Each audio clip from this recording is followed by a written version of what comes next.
Hey.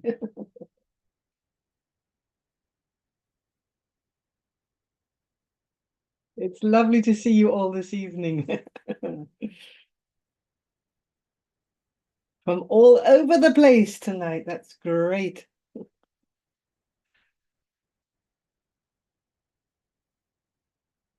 So the non-dual consent. I consent to greet you. The non-dual consent in us greets the non-dual consent in you. We are all consenting adults. So this is going to be a little bit of a tricky talk. Because if we find that there is such a thing as a non-dual quality of consent, meaning a quality of consciousness, which we could call consent, then this has to be one of the most abused qualities in terms of misconceived, misrepresented, weaponized.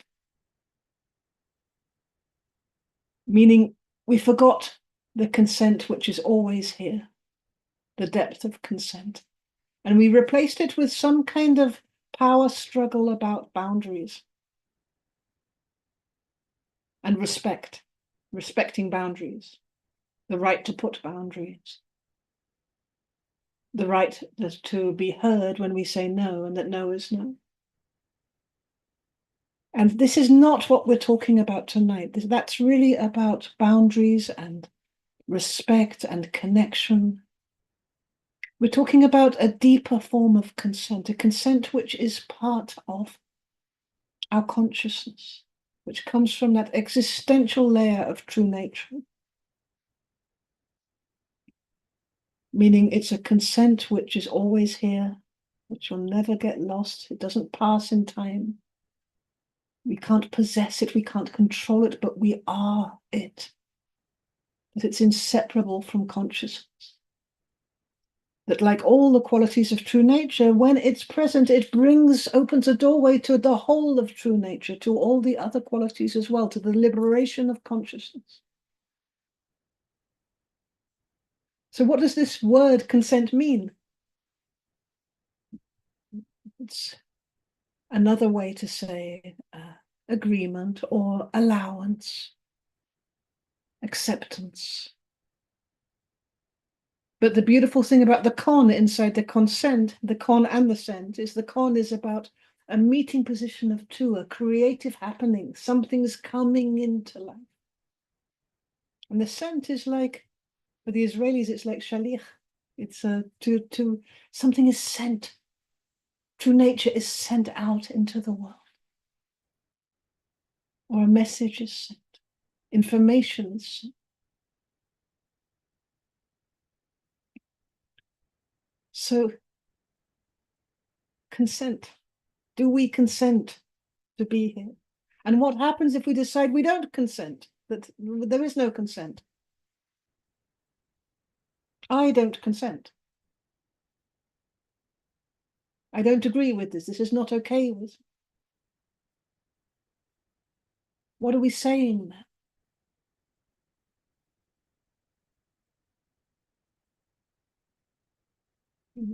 We can be walking down the street and we stub our toe on the pavement and it really, really, really hurts. And it's not okay with us because it really, really hurts.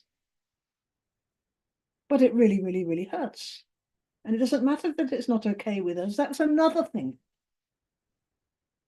The pain is there. The pain is alive. The lesson within the pain is there. What's the lesson? We have a toe. It can get hurt.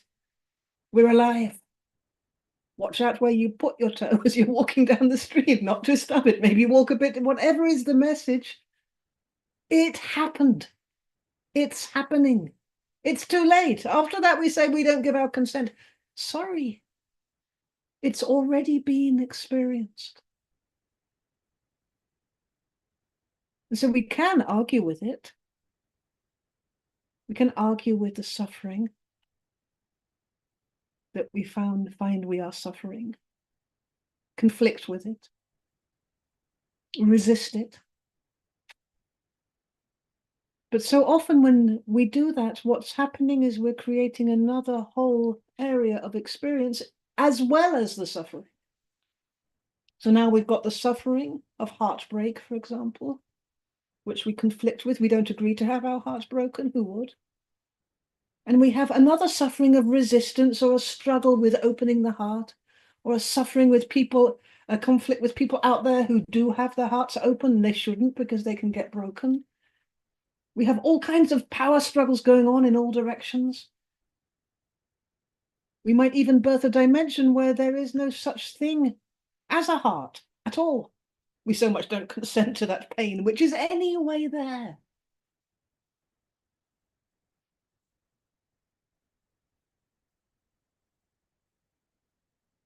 Now, it's tricky because what this moves us into is an inquiry into our basic attitude towards suffering.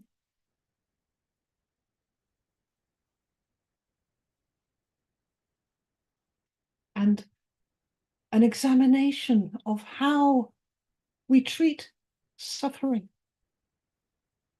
And I'm not meaning the suffering out there or the suffering in the neighborhood. I mean how we relate to our own suffering, how we treat it. Do we have time for it? Is it allowed to be there? Can we consent to the suffering which is part of our daily experience or nightly experience?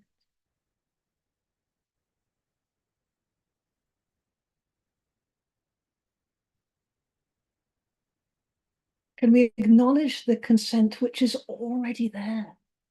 Because that consent is there in the background to the original suffering, also to the resistance, also to the new dimension in which there is no suffering, which we try to have a make-believe world, where we separate ourselves to try and make sure this suffering is with the other and not with us. The consent is perceptive, it's conscious, it's aware.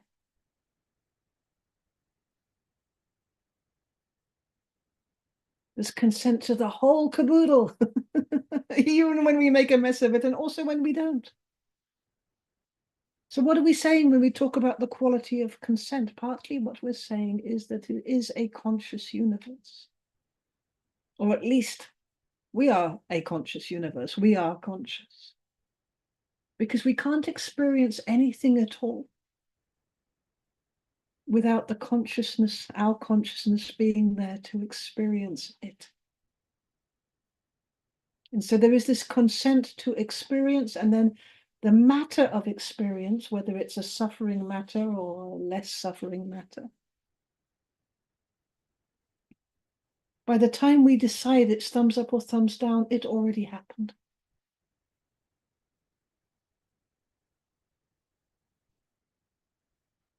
So what kind of sadists are Bart and Georgi that we advocate giving consent to suffering? Or acknowledging the consent which is here for suffering, towards suffering. And you see, like every quality, we try and make it like we agree to the suffering here and not there. We try and control it. We try and translate it into the human mind, but it's not like that. There is a consciousness here through which suffering exists, and through which joy exists, and through which true nature exists, which simply allows everything. And when we allow and allow and allow, we get to that direct, pure experience, pure consent. And at that depth, it doesn't matter if it's painful or not, because it's so very alive and so very potent, so very real.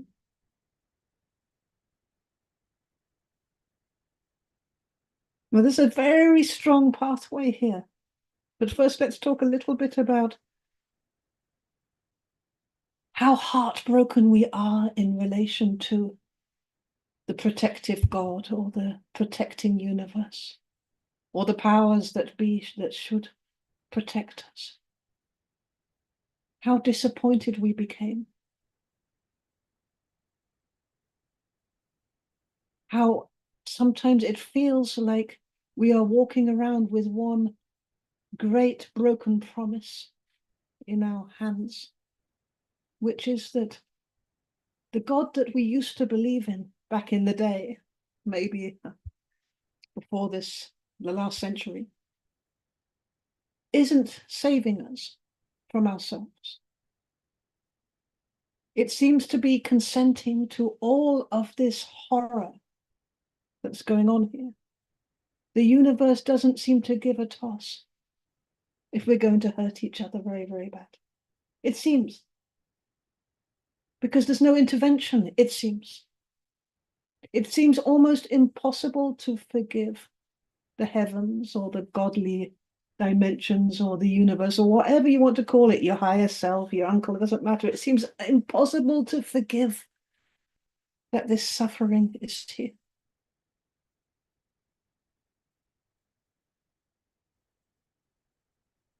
And even a step before that, it feels like it's not in our power to forgive. We should be asking forgiveness. Who are we to forgive? To forgive life for having suffering in it. To forgive the universe or the God which we believed in for not doing what we thought it should at the time that we expected it to act, or at least explaining itself or justifying. You can get a sense of the inner conflict which is here within us in relation to our own source.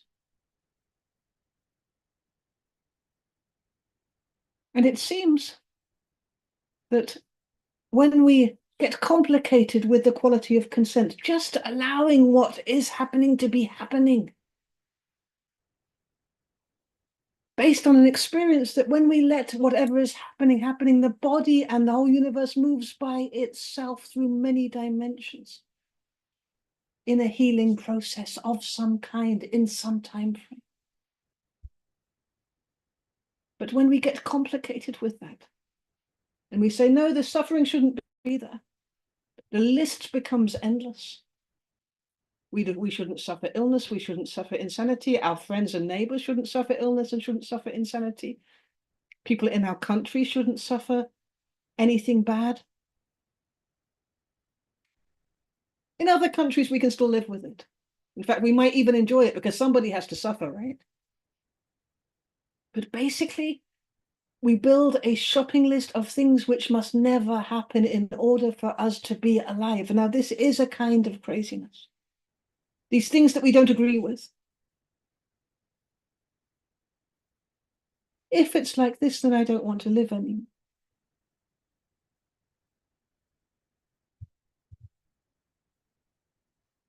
This is not an uncommon thought in the collective mind.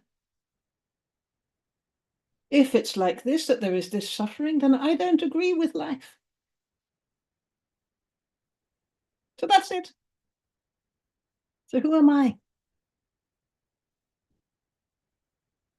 Who am I that I'm not agreeing with life? Who am I in that moment? Am I part of life or am I outside of life? Am I dead? Am I from a lifeless universe? How separate can I be? Life sucks. Life is too hard. I never signed up for this.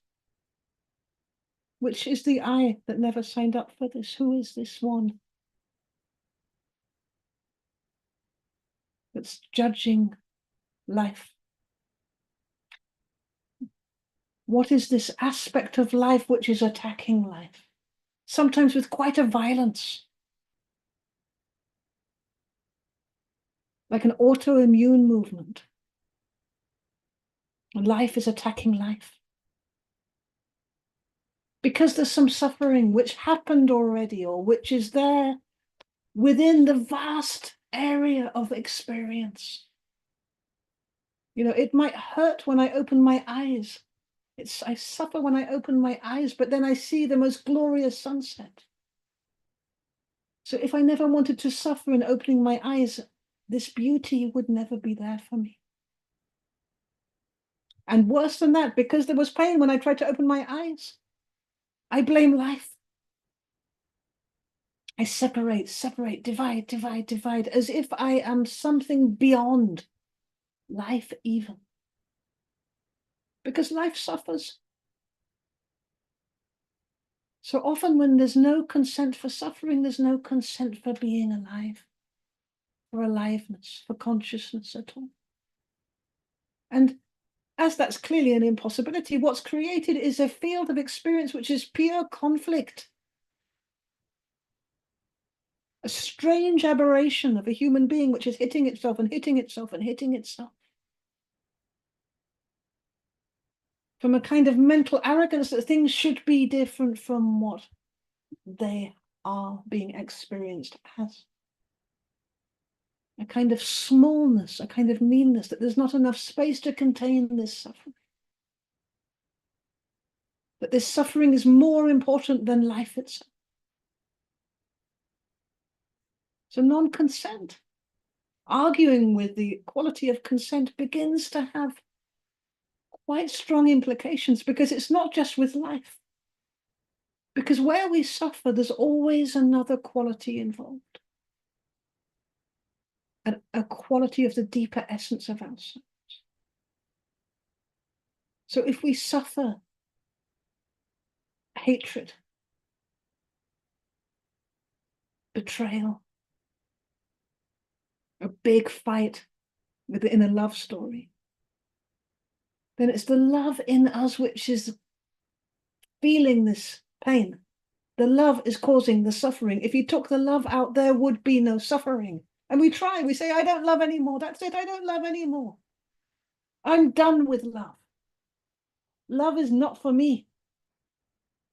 Because love hurts. We know this. So we thought we weren't given consent to suffering, but in the end, what we withdraw our consent for love itself. And again, it's very, very tricky, like with the life, because we're partly made of love. Our whole intelligence is based on love. We move towards love. We grow through love. We thrive through love. We do things for love and out of love and as an expression of love. But no, we can't forgive love because love hurts sometimes. We don't have consent for love. And we could move on similarly to different qualities which are no longer forgiven because of this very strong idea that consent is for ours to give or take away. And we're alone in this because God, he seemed to have absented himself a long time ago.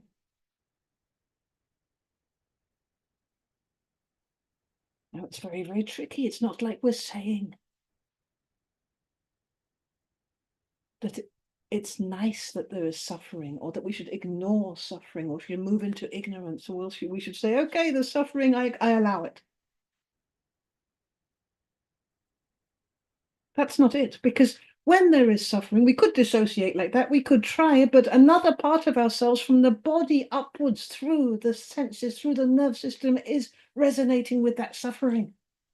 So that's another way to dissociate, to just split from the suffering which is here. Or we could split in another way. We could say, okay, there's suffering, but let it be with other people, poorer people, people from a different country, people who are less smart, people who are less beautiful.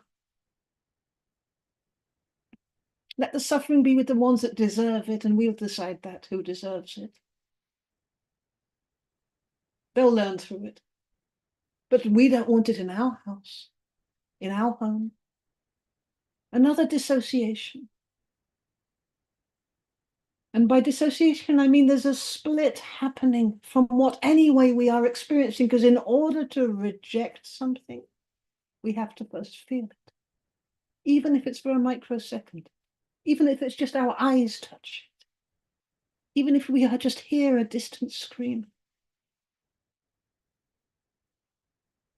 Of course, socially, this is how we're moving. Let the suffering be in the mental hospitals. Let the suffering be in the prisons. Let the suffering be in those hospital wards that none of us ever want to come to, the cancer wards. The old people's homes where people are gradually, slowly dying in pain. Let the suffering be out of sight, out of mind.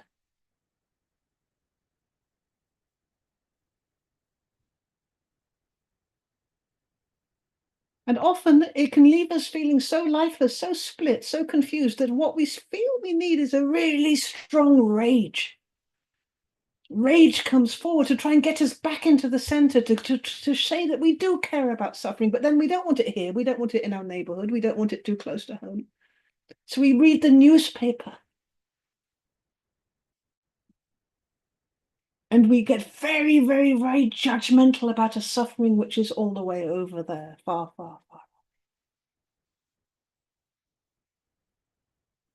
And is that compassion? Is that consent? Or is that actually another way to struggle with what we're actually feeling as we drink our boring cup of coffee in our very comfortable lives? Vaguely dissociated, not quite sure what we're here for.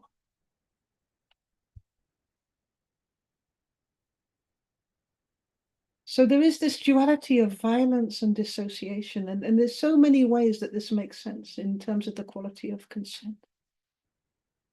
But it's kind of radical to put it all together, because it looks like we're saying that rape is okay, that murder is okay, that cruelty is okay. That's not it at all.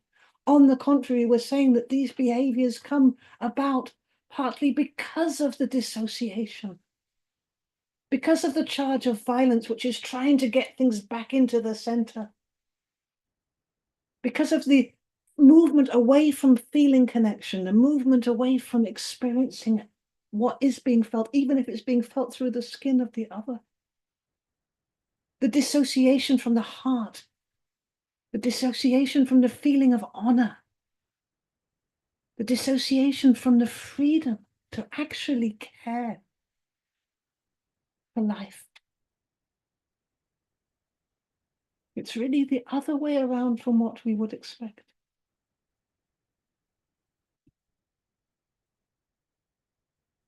Consent belongs to that dimension, which is always here now. And we are always here now. And we're here now, open, alive, sensing whatever is being sensed. We don't have to go somewhere else to sense. We don't have to go to the past or to the future or to the imagination. All of that is second-hand news.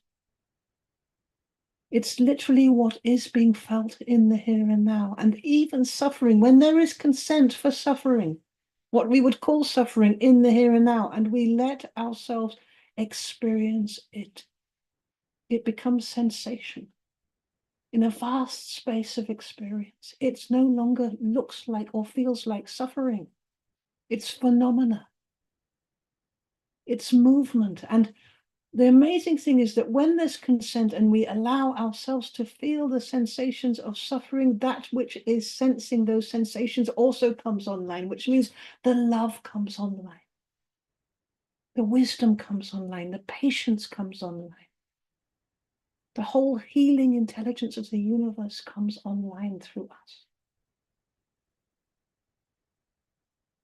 So in this tale of consent and violence and dissociation and consent, which is always here wherever we are, there is really the story of where we lose ourselves out there and the pathway of how we can come home to the center of being here now, the place that we always are. So the one that's going out there and the one that's coming back is this mental identity, this place where we put the I. I am angry now. I don't agree. I resist. I hate. I love. I feel. I this. I this. I this. All of these personality positions are dissociated from the evident, clear fact that you are here now, always, always were, always will be, but it gets built into our language. We strive to come to a position where we are here now, later, to be here now. We go to places, to ashrams and to satsangs and to beaches to be here now, but we were always here now. If the I belongs anywhere, it belongs in the here and now. I am here now. It doesn't belong in this place of I don't agree with this and I don't agree with that, and God made a mistake there, and humanity's all wrong, and this shouldn't exist, and this shouldn't exist, and this shouldn't exist, even though it does.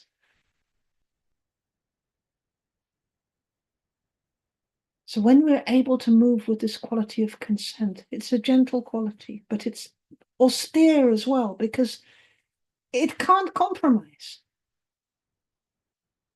Consciousness is conscious, irrespective of what we think about it.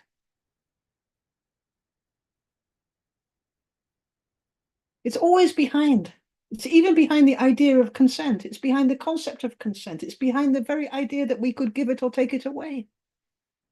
And consent is part of that conscious. Now, if we identify with being a suffering, poor human being that was born and will die painfully one day and that will suffer in between, then maybe we can say, okay, I don't agree with any of this, because anyway, we're not speaking from who we actually are. We're kind of winging it. But if we put the I in the place where it belongs, in there and now, this timeless space, this boundless space, this space which is here all the time, whatever it is that we're experiencing, watching experience come and experience go, then a whole other space begins to show up of grace, of possibility, of attitude, of honor towards what is being experienced. And we begin to experience things, to see things, to hear things, to touch things with much greater clarity. It becomes so much more, it sounds like rational or sane. What word would we use? Humane? You know, we're there as consciousness in the here and now, and we open up as the whole universe boundlessly to whatever is going to be experienced through our consciousness. And comes a dolphin, whoop-bah, and he jumps up and he jumps down. And we say, I don't give my consent to that. What? It doesn't work like that. The consent is what allows the dolphin to come. It allows the dolphin to jump. It allows the dolphin to be experienced, and it allows the dolphin to disappear. I didn't want it to go away. I don't agree with that either. I wanted to keep the dolphin. You see how we mess with what we anyway are, our naturalness, our wholeness. So we had a beautiful ride here in a blizzard. The car stopped working in the middle of a highway. We didn't give our consent to that, but it happened. And it was a beautiful experience, which is part of the juice of being alive. An amazing guy saved us. Truck. Apparently, they don't let you die on motorways in Holland. Took us to a safe place where they fed us breakfast, and one blessing after another blessing after another blessing. Now the car's working better than ever. As we arrived here, the skies opened up and the sunlight poured through. And where would I have come to if I didn't agree with the very first? So with that, we will take a 5-minute break, and then we come back to have our consent meditation.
Hi, everybody.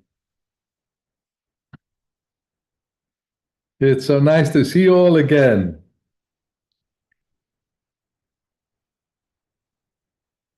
So let's move into the guided meditation.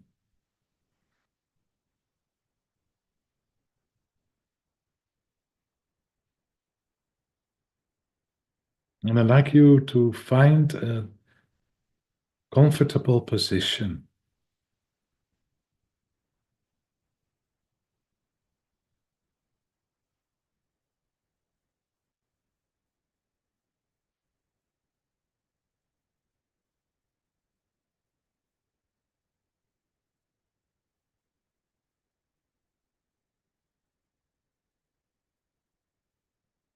And when you found a comfortable position,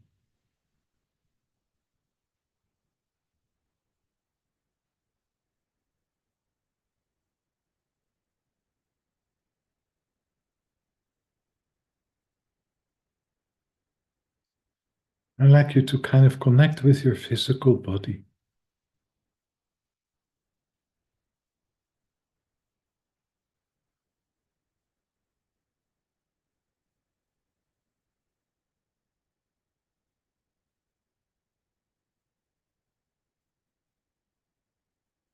And maybe you can connect with where the physical body is supported by the chair, the mattress, the floor, the couch.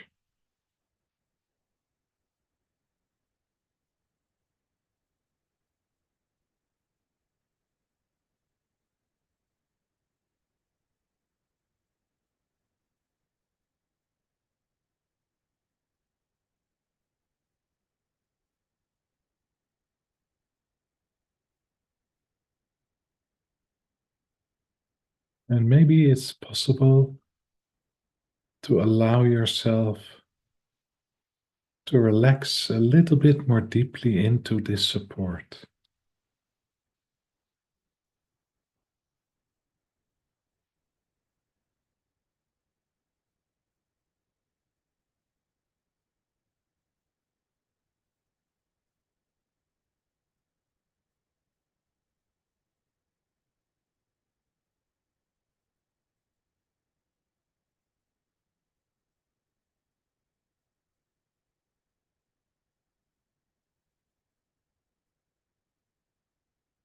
At the same time that we allow ourselves to relax or to sink a little bit more deeply into this support,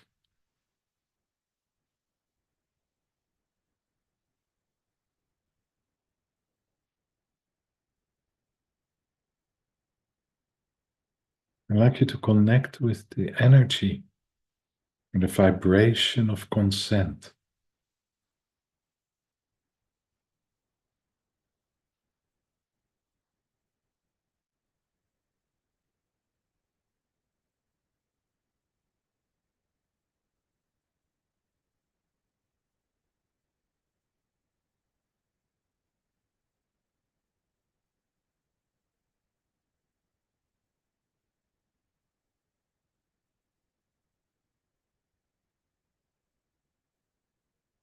What does consent feel like?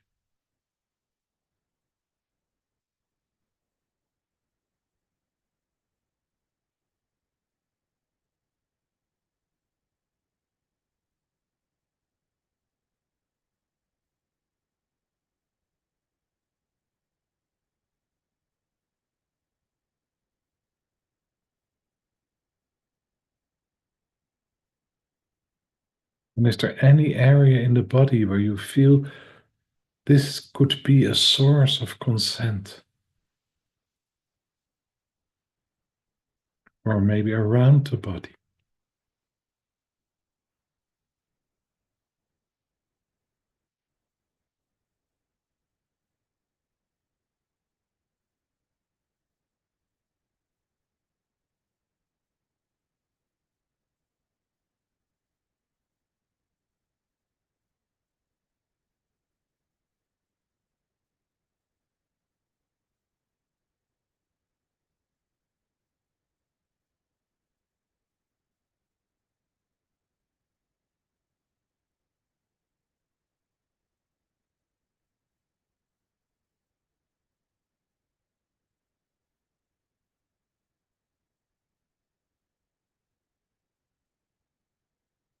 And when we find a place or a source of consent,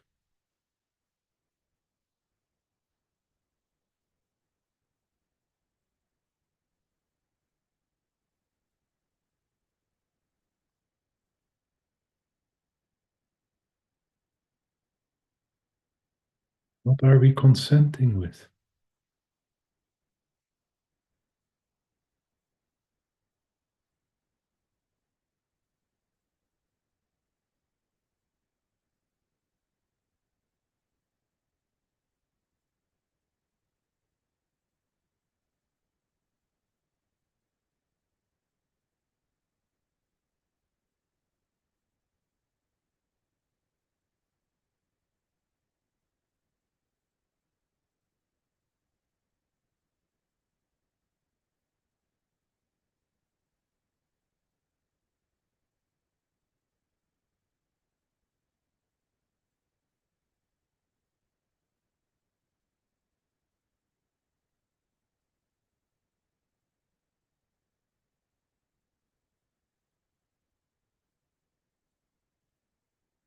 When we are connected with this vibration of consent or the feeling, the experience of consent,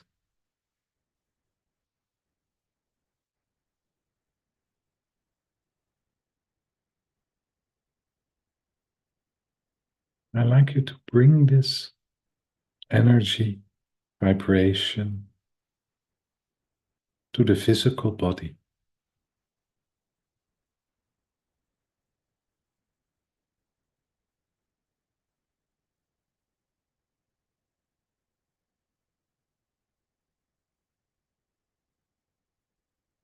And maybe we can kind of expand it to every cell of the physical body, every corner,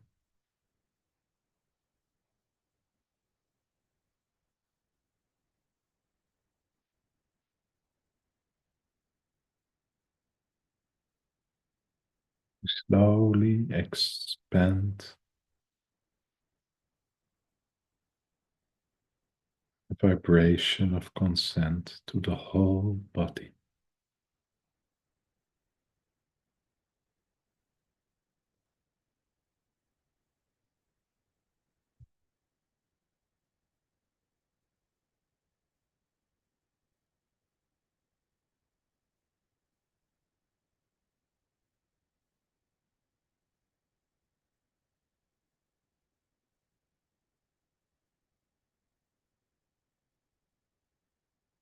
And however the body is responding, however your cells are reacting,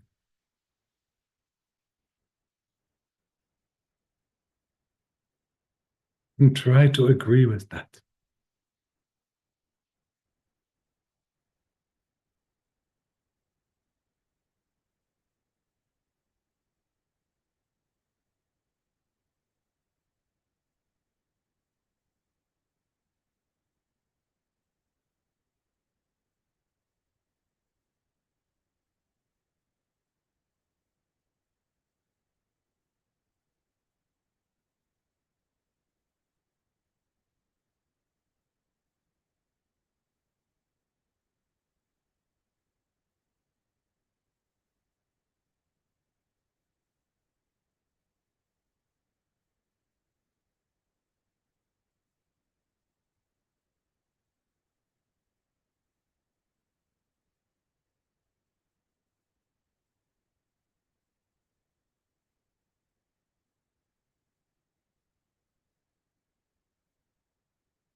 And allowing this vibration of consent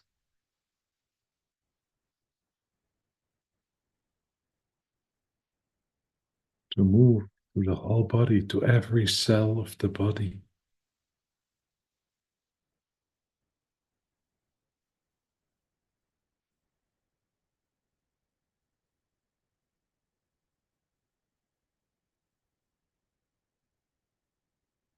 What kind of other non-dual qualities are coming forward?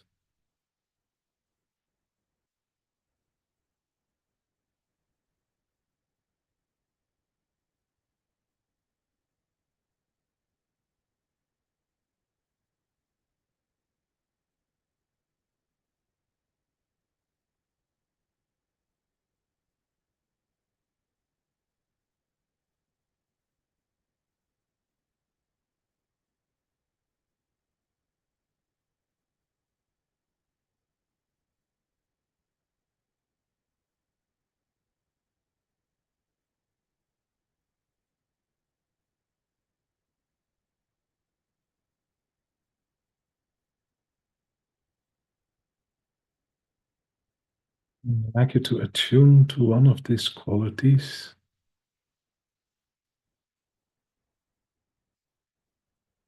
And again, allow this quality to expand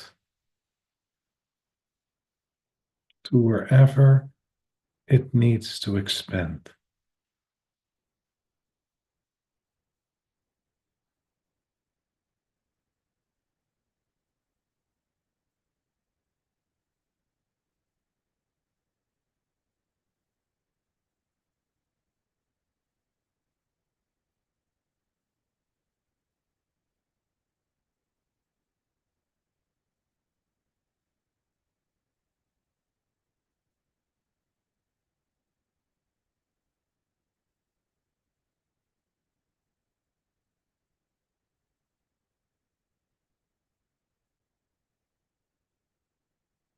And at the same time, we meet this quality with an attitude or the energy of consent, of allowance.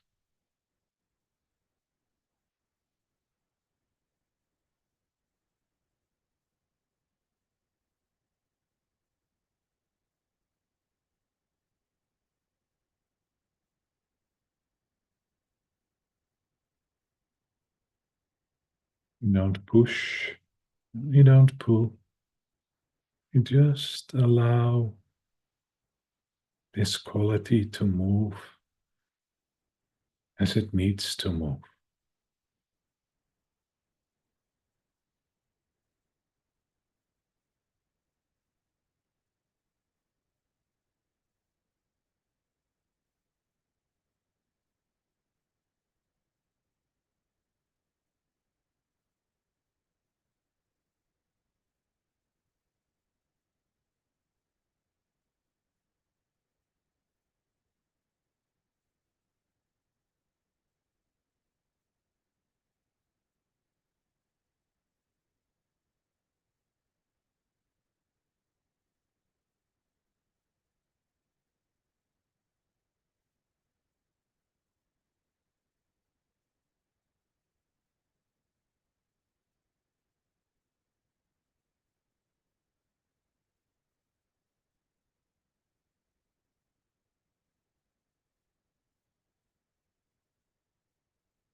Then I'd like you to connect with the physical body again.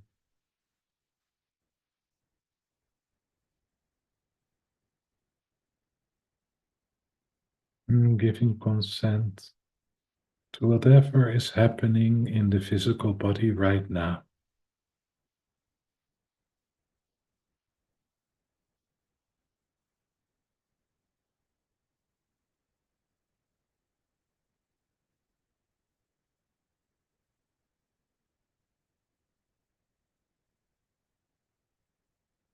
Allowing any reaction when we bring our conscious awareness towards the physical.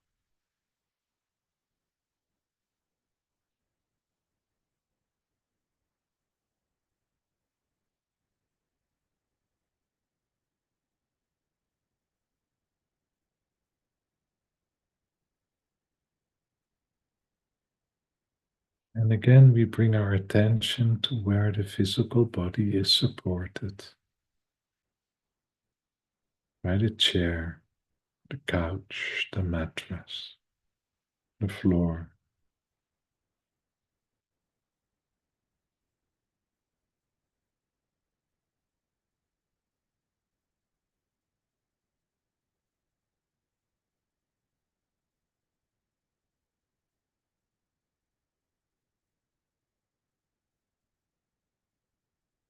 Maybe it's possible to relax even a little bit more deeper into this support.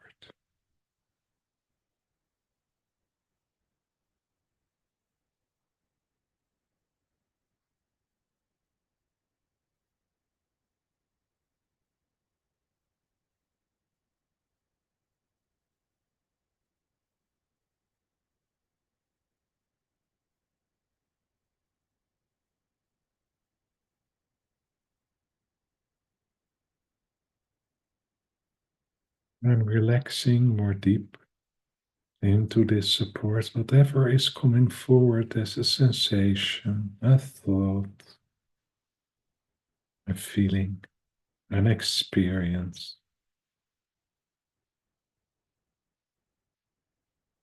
And try to agree to that.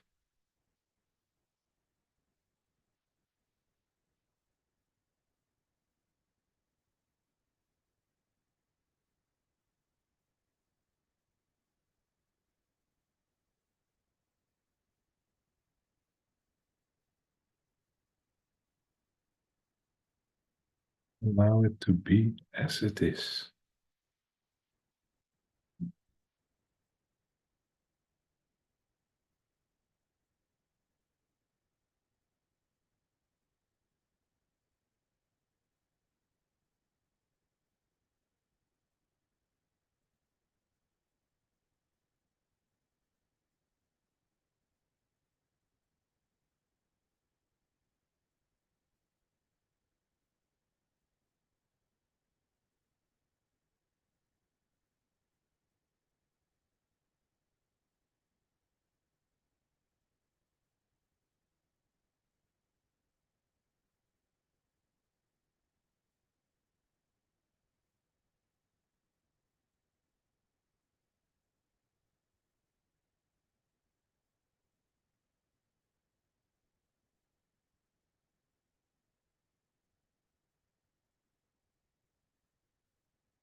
Then I'd like you to go back in your memory to a situation where you were struggling with something.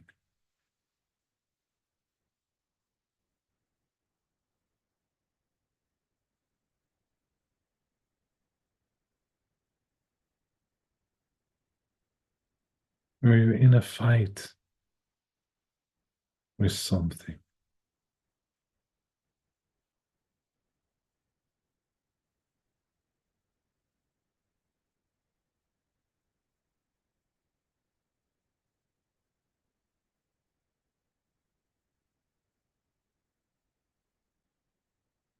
And again, I'd like you to connect with this energy, this vibration of agreeing or consent.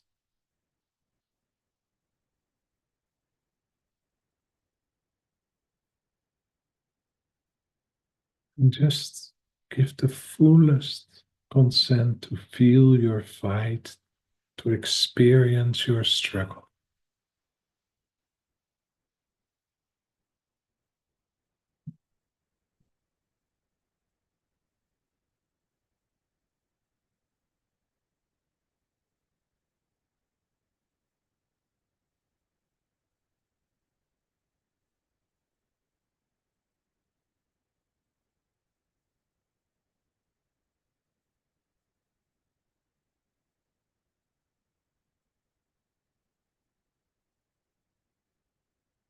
Whatever reactions are coming forward,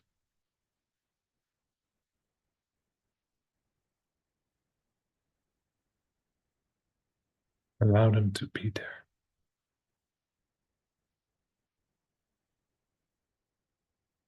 Give the fullest consent to this experience.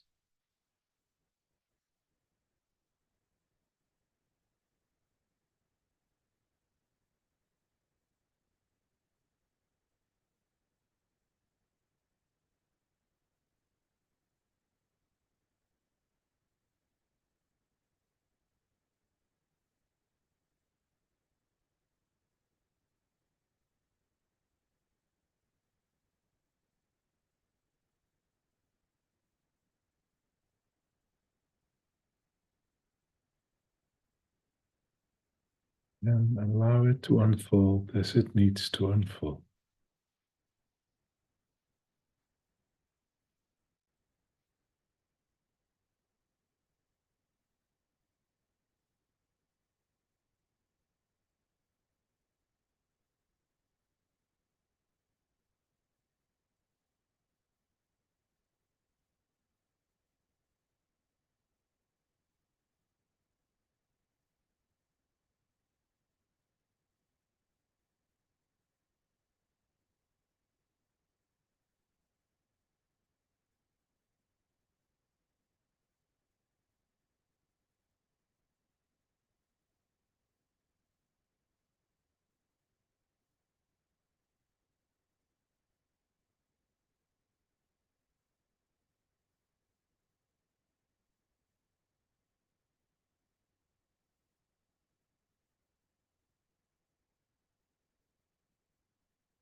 And then I'd like you to connect with the physical body again.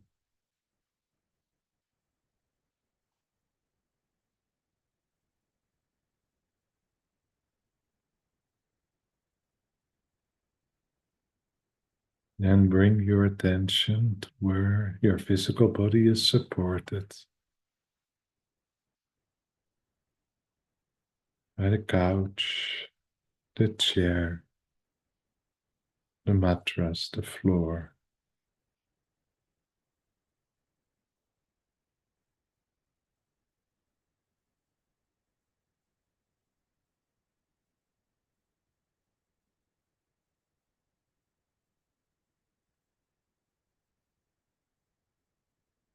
And allow yourself to relax into this support.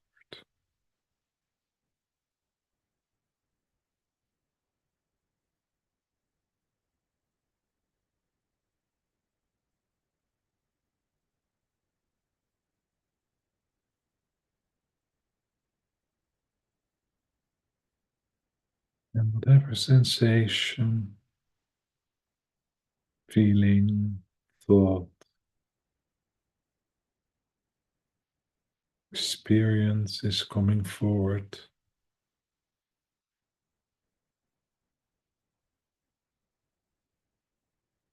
allow it there to be as it is.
And then I'd like you to kind of connect with a situation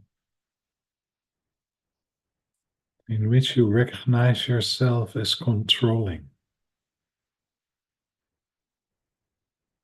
where you try to control yourself, another person, reality.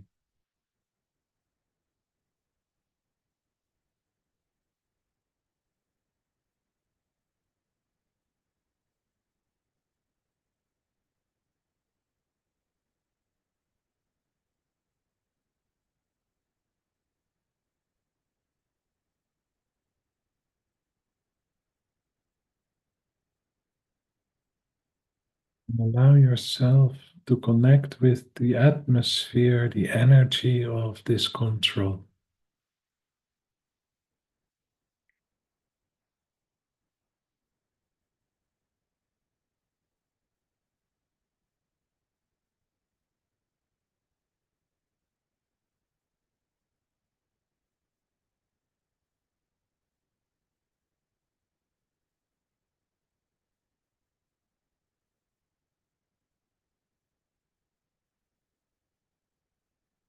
And allow this energy to expand a little bit.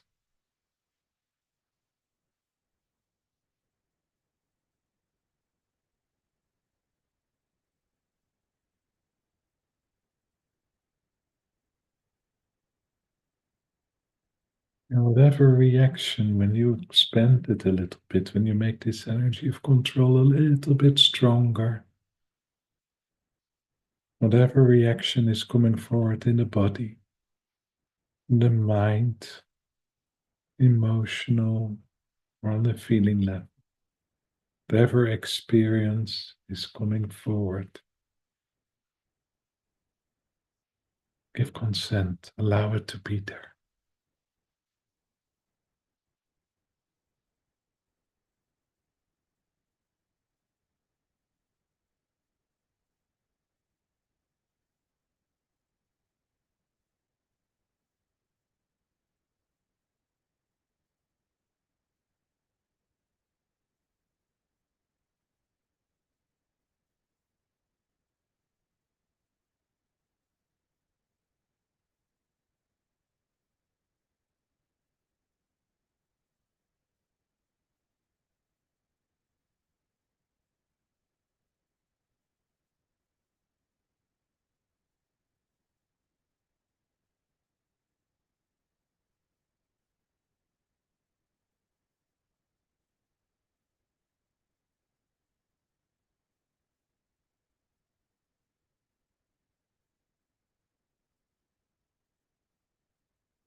And then I'd like you to reconnect the physical body.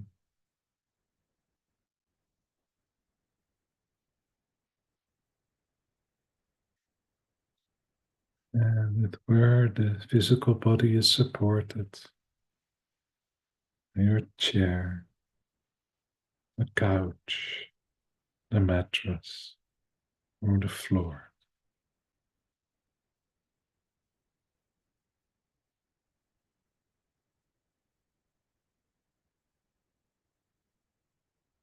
And then you bring your attention to this support.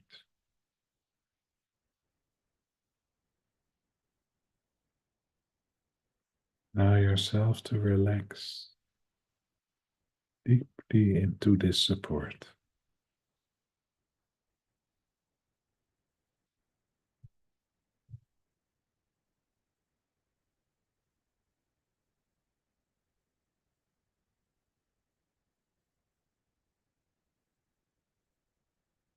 Whatever is coming forward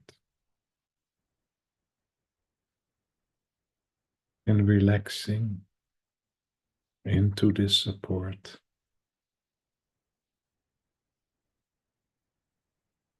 Just give consent to this experience.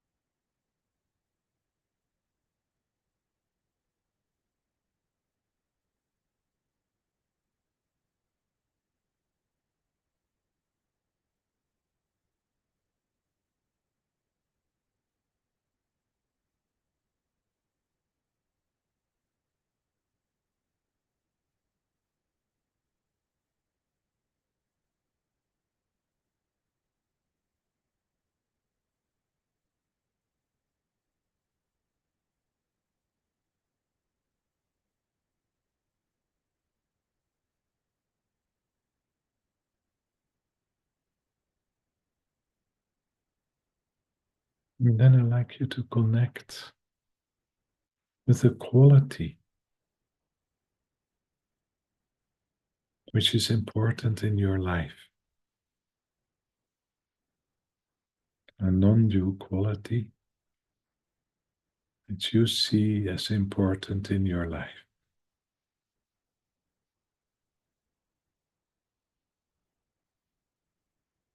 And allow yourself to move deeply into the felt sense of this quality.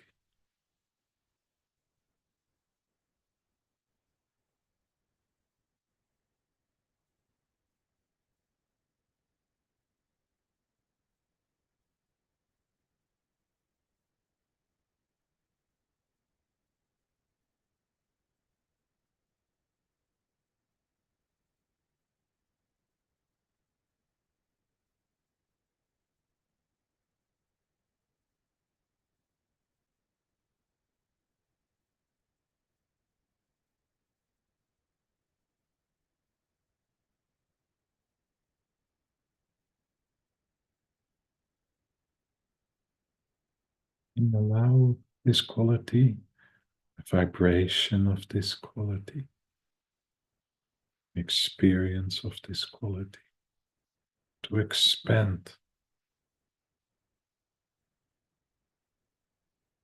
all the cells of your body.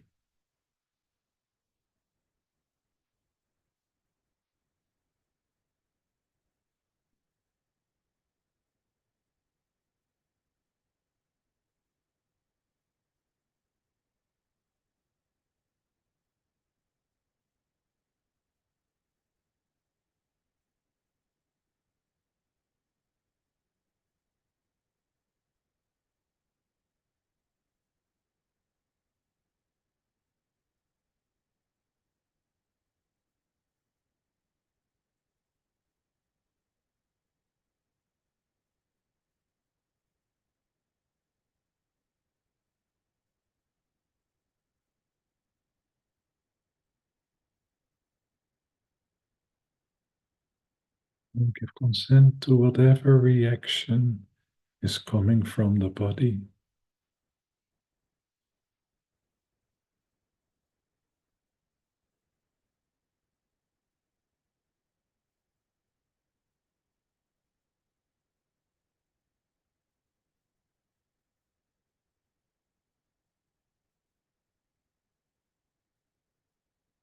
Allow the body to react as it needs to react.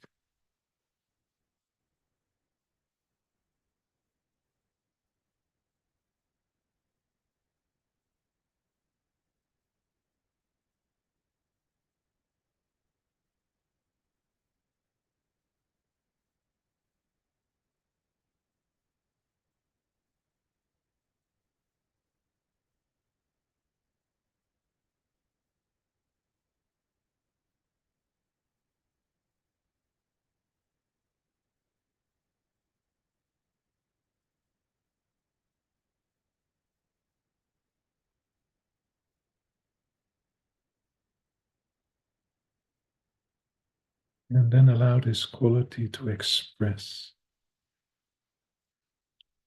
as it needs to express or to move as it needs to move.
Okay, well, we slowly are coming back from our guided meditation. It is time to say goodbye for the people on the live stream.